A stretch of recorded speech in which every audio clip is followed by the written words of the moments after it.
बहुत समय पहले जब पूरी दुनिया के लोग एक ही भाषा बोलते थे, तब वे एक दूसरे को पूरी तरह समझते थे। वे मिलकर रहते थे और मिलकर काम करते थे। लेकिन जैसे जैसे समय बीतता गया, लोगों ने अपने दिलों में घमंड और अभिमान भर लिया, और यहीं से शुरू हुई बाबेल की मीनार की कहानी। लोगों ने सोचा, आओ हम एक ऐसी मीनार बनाएं जो स्वर्ग तक पहुंचे। इससे हम पूरी दुनिया में प्रसिद्ध हो जाएंगे और कभी अलग अलग नहीं होंगे। वे इस योजना में इतने व्यस्त हो गए कि उन्होंने परमेश्वर की इच्छा को पूरी तरह भूल गए।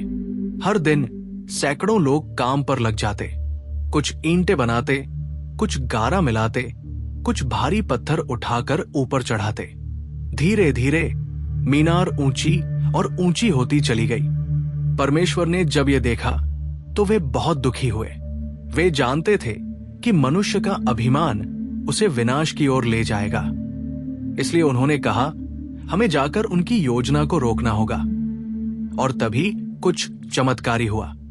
परमेश्वर ने लोगों की भाषा बदल दी। अब वे एक दूसरे की बात नहीं समझ पा रहे थे। एक आदमी कहता, मुझे ईंट दो, और दूसरा आदमी समझता, क्या तुम मछली लाए?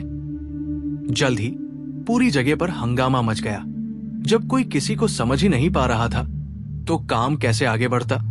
धीरे धीरे लोगों ने अपनी कोशिशें छोड़ दी और वहां से जाने लगे। बाबेल की मीनार अधूरी ही रह गई।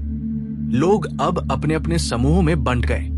कुछ पहाड़ों की ओर चले गए, कुछ नदियों के किनारे बसने लगे, और कुछ जंगलों में रहने चले गए। अलग अलग भाषाओं और संस्कृतियों का जन्म हुआ।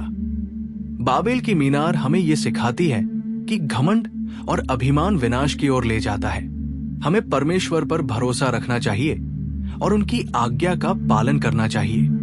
तो बच्चों, हमेशा परमेश्वर की आज्ञा मानो, क्योंकि वे हमें सबसे अच्छा मार्ग दिखाते हैं। आइए हम प्रार्थना करें और परमेश्वर का धन्यवाद करें।